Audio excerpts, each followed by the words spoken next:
une toute nouvelle vidéo. Je vais vous parler des recherches que l'on a besoin de faire pour écrire un roman.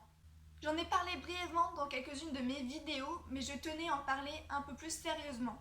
Donc c'est parti. Comme je l'ai déjà dit, les recherches sont essentielles et je vais parler de celles que j'ai réalisées et écrites dans mon cahier d'écriture qui se trouve ici. Il a déjà fait l'objet d'une vidéo, donc je vous invite à aller la voir. Normalement, elle va s'afficher ici à gauche. Je me trompe pas normalement parce qu'il y a mon ami qui m'a dit que c'était à gauche. Donc, c'est parti. Je vais dire ce que j'ai écrit en plus pour éviter de tout répéter. Tout d'abord, j'ai les phrases utiles. Tout simplement parce que je me suis aperçue qu'il y a beaucoup de phrases qui pouvaient revenir dans un roman. Et du coup, je me suis dit que les écrire me semblait intéressantes. Donc, par exemple, dans After, il y a Noah danse d'un pied sur l'autre, mal à l'aise. Pour d'autres, un sourire étirait ses lèvres. Je tournais la tête de tous les côtés, subjuguée par cette magnifique vue. Ah, et ben regardez, à vue, j'ai oublié un E. Voilà, comme pour dire que les fautes d'orthographe, ça existe. Non, même pour quelqu'un qui écrit des histoires. Et du coup, ça fait une magnifique transition pour vous inviter à aller regarder la vidéo sur les fautes d'orthographe que j'ai faite. Que j'ai mise en ligne, il n'y a pas très longtemps en fait. Donc elle va s'afficher ici à gauche. Normalement, si je me trompe pas. Voilà.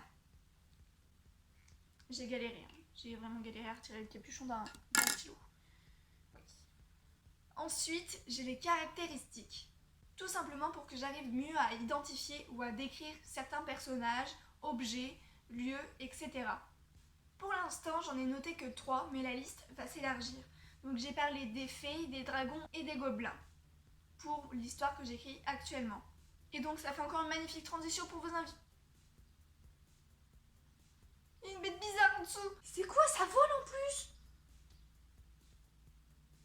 Je sais pas du tout en plus si vous voyez. Oh. Reprenons. On va quand même reprendre, hein, sans faire tomber le téléphone, parce que sinon ça va pas le faire. Donc en parlant de l'histoire que j'écris actuellement, j'en ai déjà parlé dans une vidéo qui va s'afficher juste ici à gauche, si je ne me trompe pas. Je viens de m'apercevoir qu'il va y avoir plein de vidéos dans le petit i, mais c'est pas grave.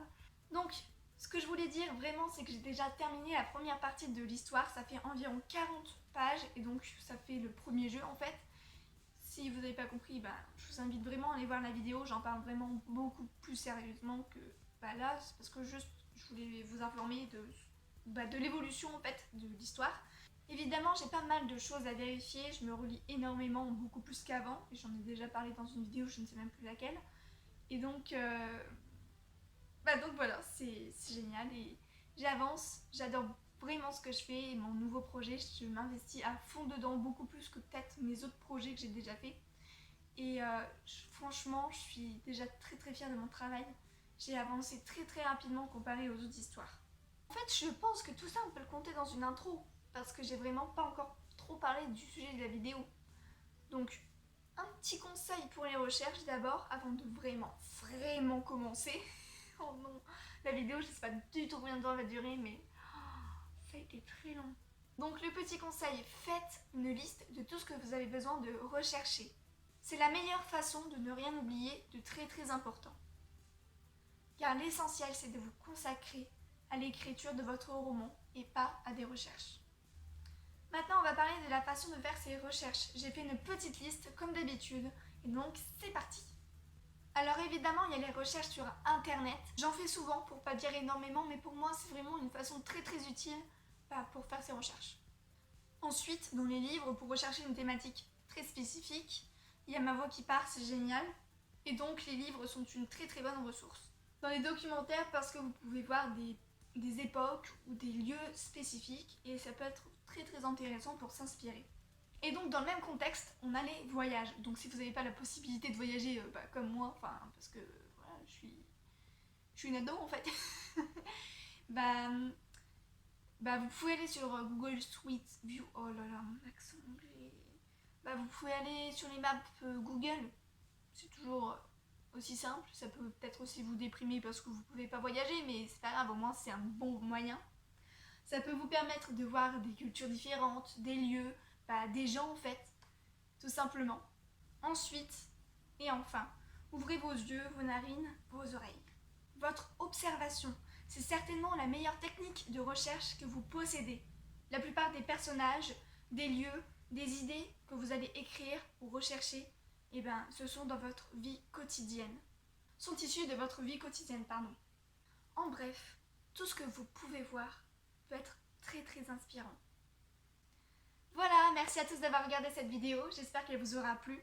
Je vous mets en description les liens pour lire mes histoires comme d'habitude et on se retrouve pour une prochaine vidéo. Salut, salut!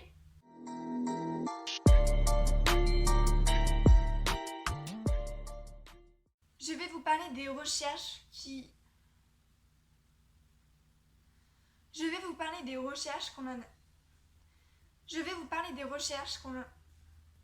Les caractéristiques. Les caractéristiques. Il faut bien prononcer. Après dans les documentaires, parce que vous avez une époque... Après dans les documentaires, il y a la bête qui a volé, ça m'a fait peur.